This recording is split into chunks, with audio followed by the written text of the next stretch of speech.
Hello everyone, कैसे हैं आप सब। This is CA Payal Shrimal from Panoramic education and I promised you कि हम 46 डेज में 46 स्टैंडर्ड्स कवर करेंगे। आज उसका डे 35 है। अब जो स्टैंडर्ड सीरीज हम चालू कर रहे हैं वो 300 की रिस्क असेसमेंट की सीरीज है, जिसमें आज का पहला स्टैंडर्ड कुछ बहुत खास इंपॉर्टेंट नहीं है।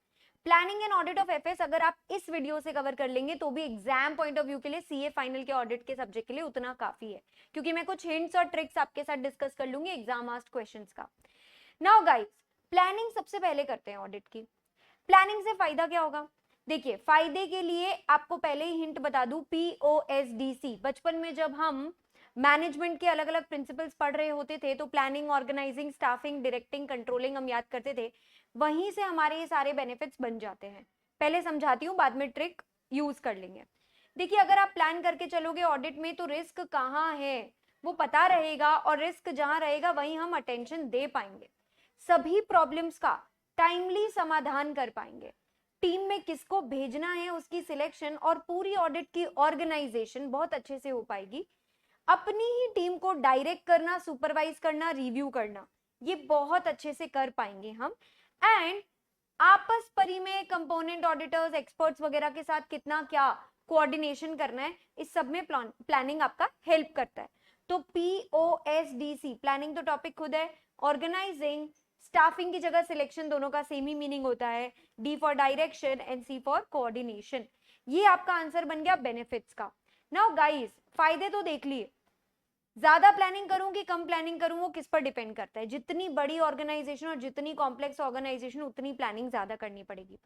मगर अगर आपकी टीम के पास बहुत एक्सपीरियंस, बहुत एक्सपर्टीज है, मंझे हुए खिलाड़ी है, तो आप कम प्लानिंग के साथ भी चल सकते हो। बट अगर हालात बदल गए, जज्बात बदल गए, तो फिर आपको प्लानिंग भी तो थोड़ी थोड़ी चेंज करते रहनी पड़ती है। रिस्क असेसमेंट प्रोसेस वगैरह की वजह से रिस्क ऑफ मटेरियल में स्टेटमेंट जब चेंज होता है तो हमें मॉडिफाई करने ही पड़ते हैं मेरे फर्दर ऑडिट प्रोसीजर्स। अब चेंज की हम बात कर रहे थे तो आ गया ये चेंज। एक बार जो मैंने प्लानिंग कर ली, क्या फिर मैं खुद की भी नहीं सुनती? ऐसा नहीं होता है। ऑडिट में कई बार अनएक्सपेक्टेड इवेंट्स की वजह से, हालातों के बदल जाने की वजह से, या मेरे एक ऑडिट प्रोसीजर के ऑडिट एविडेंस से मुझे मेरी आगे की पूरी जर्नी चेंज करनी पड़ती है, क्योंकि मेरा रिस्क बदल जाता है और जितना रिस्क ज्यादा होता है उतना हम करारा जवाब फर्दर ऑडिट प्रोसीजर्स में देते हैं। 315 में जितना ज्यादा रिस्क निकल के आएगा, 330 में जवाब उतना ज्यादा हमें देना पड़ेगा। तो अगर मेरी आंखों के सामने कोई ऐसी नई इंफॉर्मेशन आती है which is very different from the information जो मुझे स्टार्टिंग में प्लानिंग के टाइम पर पता थी। यार मान लेते हैं कि मेरे डेटर्स हैं, I felt like they were very safe, मुझे लगा कि मेरे डेटर्स में कोई गलती ही नहीं है। पर बाद में धीरे धीरे मुझे पता चला कि यार यहाँ पे तो डमी डेटर्स दिख रहे हैं, क्योंकि मैंने एक्सटर्नल कंफर्मेशन किया तो बहुत सारी जगह से रिस्पॉन्स नहीं आया। तो जैसे ही मेरा रिस्क चेंज होके बढ़ जाता है वैसे ही मेरा रिस्पॉन्स भी बढ़ जाता है, मुझे ज्यादा ऑडिट प्रोसीजर्स करने पड़ते हैं। तो फिर उसका एक एग्जाम्पल दिया हुआ है यहाँ पे कि भैया टेस्ट ऑफ कंट्रोल किया था तब कोई और सबूत मिला था, सब्सटैंटिव प्रोसीजर किया तब कोई और सबूत मिला है। तो रिस्क बढ़ने की वजह से ऑडिट प्रोसीजर भी बदलना पड़ेगा, यानी प्लानिंग में चेंज करना पड़ेगा। यू माइट थिंक कि ये सबसे प्लानिंग में क्यों चेंज आ रहा है? क्योंकि बेटा प्लानिंग में और कुछ नहीं बल्कि RAP, FAP एंड दूसरे प्रोसीजर्स ही होते हैं। Nature timing extent of risk assessment procedure 315 and nature timing extent of 330, ये दो चीजें और आपके दूसरे ऑडिट प्रोसीजर ही तो कंटेंट बनते हैं आपके प्लान का। नाउ गाइस, क्या हम शुरुआत में प्लानिंग करके छोड़ देते हैं या हम लगातार प्लानिंग करते ही रहते हैं? तो मैं आपको बता दूं कि प्लानिंग एक लगातार प्रोसेस है। It's a continuous process, it's a continuous process. ये कोई डिस्क्रीट फेज नहीं है, ये लगातार इटरेटिव होते ही रहता है। क्यों? क्योंकि जैसे ही मेरी प्रीवियस ऑडिट खत्म नहीं होती मैं करंट ऑडिट की प्लानिंग में लग जाती हूँ, जुट जाती हूँ। लेकिन एक बात बताना चाहती हूँ मैं, कुछ चीजें रिस्क ऑफ मटेरियल में स्टेटमेंट से भी पहले हो जाती हैं, कुछ चीजें बाद में होती है। यानी प्लानिंग तो लगातार होती ही रहती है, बट कुछ चीजें पहले प्लान होती है, कुछ चीजें बाद में होती है। जैसे कि बच्चों, रिस्क असेसमेंट प्रोसेस एनालिटिकल वाले और दूसरे वाले दोनों पहले ही सेट हो जाते हैं। अंडरस्टैंडिंग द एंटिटी 315 वाला पहले ही हो जाता है। 320 में मटीरियलिटी निकालना, क्योंकि मटीरियलिटी नहीं निकालोगे तो RMM पे कैसे पहुंचोगे? वो भी तो रिस्क ऑफ मटेरियल में स्टेटमेंट ही होता है ना। मेरे यूजर को किस अमाउंट से फर्क पड़ेगा ये तो मुझे पहले ही डिसाइड करना पड़ेगा, तब जाके मैं RMM निकाल पाऊंगी। ऑल्सो क्या मैं एक्सपर्ट्स को लेकर जाऊं, क्या इतनी जरूरत पड़ पाएगी मुझे? ये सारी बातें मुझे पहले करनी पड़ती है। कंटिन्यूअस होता है। चेंजेस की बात हो गई, कंटिन्यूअस की बात हो गई। कंटेंट ऑफ ऑडिट प्लान के अंदर में ये भी बता दूं मैं कि आरएपी एफएपी से पहले होता है। कुछ एफएपी तो पूरे कर लिए जाते हैं जब तक दूसरे एफएपी प्लान भी नहीं होते। आरएपी रिस्क असेसमेंट से मुझे रिस्क ऑफ मटेरियल मिसस्टेटमेंट मिलता है, कहाँ ज्यादा है कहाँ कम है। मान लेते हैं इन्वेंट्री में ज्यादा है तो ज्यादा चेकिंग करनी पड़ेगी, फिक्स्ड एसेट्स में कम है तो कम चेकिंग करेंगे। तो आरएपी से एफएपी डिसाइड होता है। ऑल्सो कुछ एफएपी होके खत्म हो जाते हैं, दूसरे एफएपी तब तक प्लान भी नहीं होते। तभी तो हम कभी पीएनएल आइटम से ऑडिट शुरू करते हैं, कभी बैलेंस शीट आइटम से शुरू करते हैं। तो कुछ हमने पहले कर लिया होता है और कुछ हम बाद में करते हैं। अब पूरा पूरा प्लान डेवलप करने के लिए क्या फैक्टर्स आपको हेल्प करेंगे? जब ये लोग एग्जाम में आपसे पूछेंगे ओवरऑल प्लान की डेवलपमेंट, तो उसका मैं आपको हिंट बता देती हूँ, सारे स्टैंडर्ड्स यूज कर लेना, क्योंकि पूरा आंसर स्टैंडर्ड से ही बना हुआ है। सबसे पहली प्लानिंग हम ये करेंगे, टर्म्स ऑफ एंगेजमेंट क्या थे, क्योंकि टर्म्स के बेसिस पर ही मैं ऑडिट डिजाइन कर पाऊंगी। मुझे कैसी कैसी रिपोर्ट देनी है 700 में, मुझ पर कानून कौन से लगते हैं 250 के हिसाब से, मटीरियलिटी लेवल क्या निकला था उसके हिसाब से प्लानिंग करूंगी 320 में। देन क्या सबूत मुझे इकट्ठा करना है 500 के हिसाब से। अदर ऑडिटर, इंटरनल ऑडिटर और एक्सपर्ट्स, ये तीन आपके 600, 610 और 620 वाले तीन स्टैंडर्ड्स हो गए। एंड जॉइंट ऑडिटर यूज किया था कि नहीं 299। तो ये चार तो लोगों वाले ही स्टैंडर्ड्स आपके हो जाएंगे। तो यही फैक्टर्स आप कंसिडर करोगे तो आपका ओवरऑल प्लान बन जाएगा। ये आपका आंसर बन जाता है पूरा का पूरा प्लानिंग रिलेटेड। प्लानिंग में शुरुआत में कुछ एक्टिविटीज करनी पड़ती है। मान लीजिए कोई क्लाइंट मेरे सामने आके खड़ा हुआ, तो मुझे 210 के हिसाब से पहले देखना पड़ेगा क्या ये रिश्ता मुझे मंजूर भी है कि नहीं। 220 में हम लोग चेक करते हैं,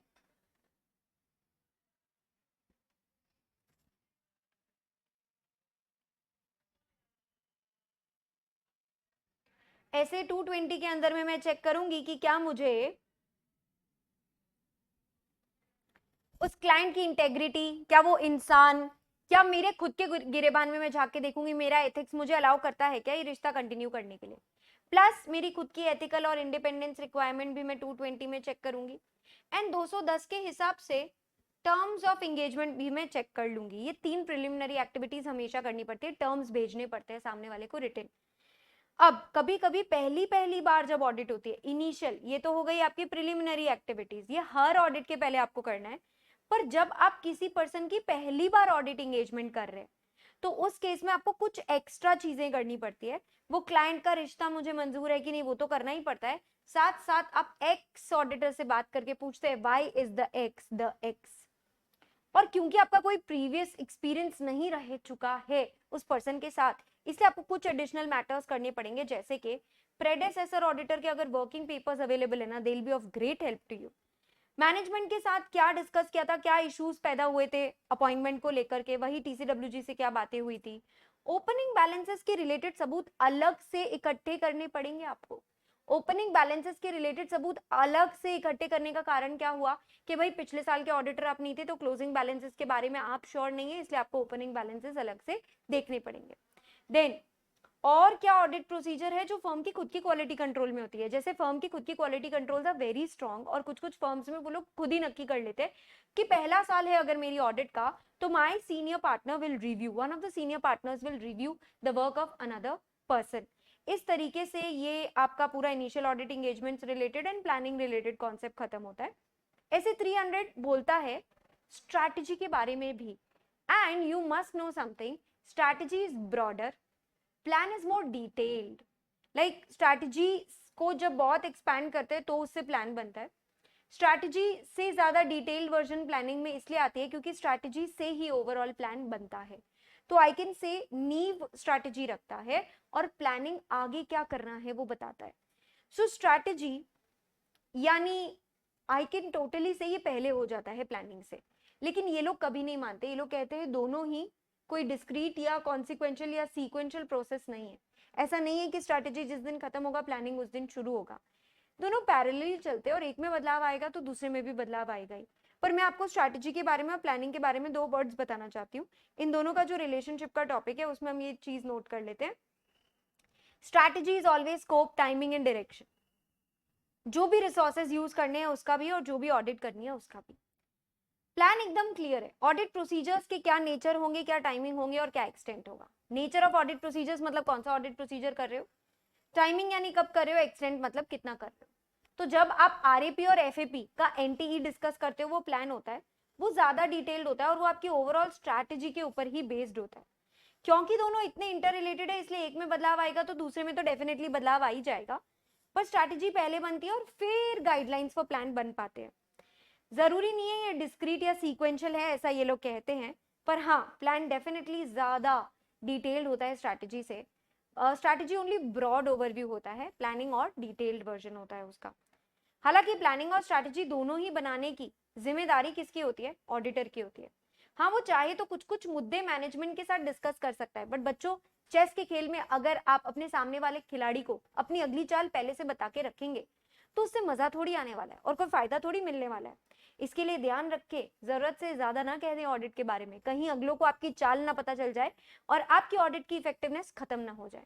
और प्लानिंग करते वक्त इंगेजमेंट टीम के सीनियर मेंबर्स को जरूर इन्वॉल्व करिएगा, क्योंकि उनके एक्सपीरियंस से आपकी ऑडिट और इफेक्टिव और एफिशिएंट बन सकती है।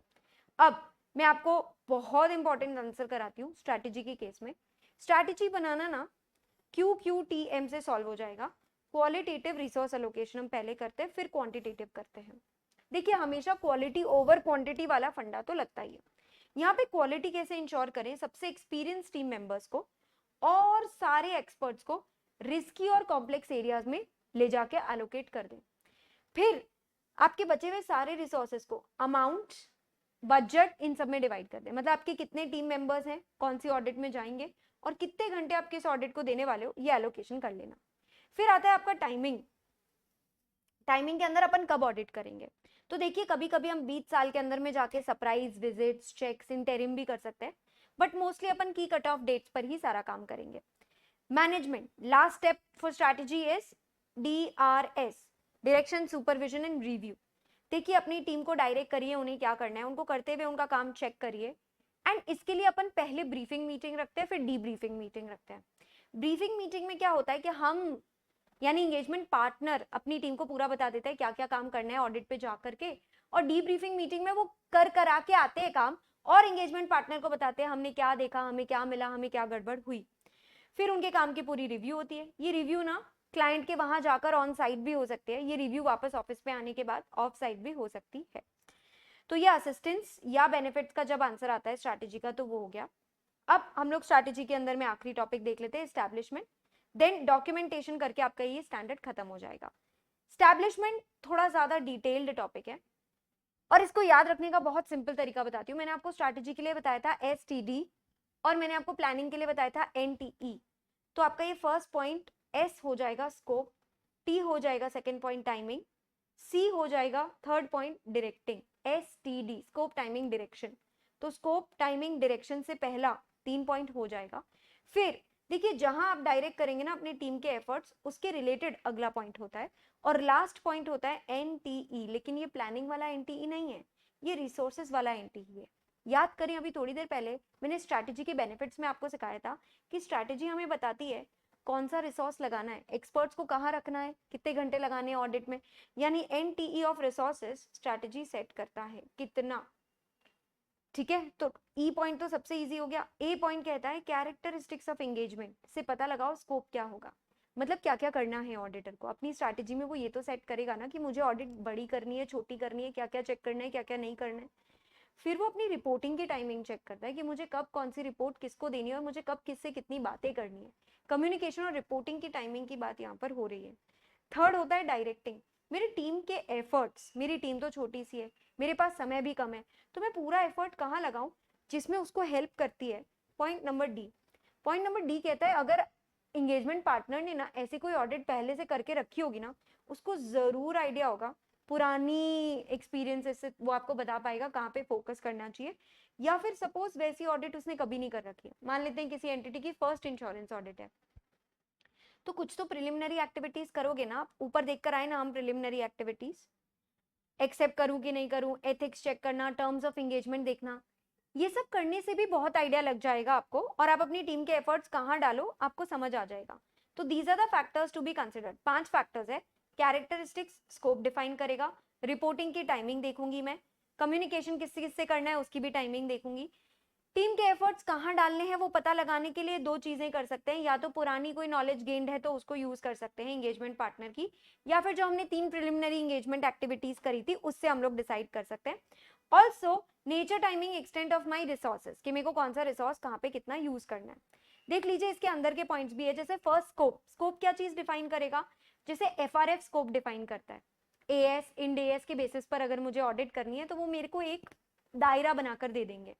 इंडस्ट्री स्पेसिफिक रिपोर्टिंग रिक्वायरमेंट, जैसे बैंक्स के केस में कारो भी फाइल करना पड़ता है, बैंक्स को कारो तो लगता ही नहीं है, बैंक्स के केस में कारो तो लगता ही नहीं है, बैंक्स को एलएफएआर अलग से रिपोर्ट फाइल करनी पड़ती है, बाकी सबको कारो भी फाइल करना पड़ता है। तो इंडस्ट्री की क्या क्या रिपोर्टिंग रिक्वायरमेंट्स होती है। ऑडिट में मैं कवरेज कितने करने वाली हूँ, कितने कंपोनेंट्स इंक्लूड करूंगी, उस पर डिपेंड करेगा कि मेरी स्ट्रैटेजी और प्लान कितना बड़ा बनता है, कौन कौन से सेगमेंट मेरे पाती में है, कितना ऑडिट कंपोनेंट ऑडिटर ही कर लेंगे, और क्या पिछली बार का सबूत मैं इस बार यूज कर सकती हूँ, या मुझे सारे सबूत नए इकट्ठे करने हैं, सारे नए इकट्ठे करने हैं तो टाइम ज्यादा लगेगा। तो this is your first defining scope.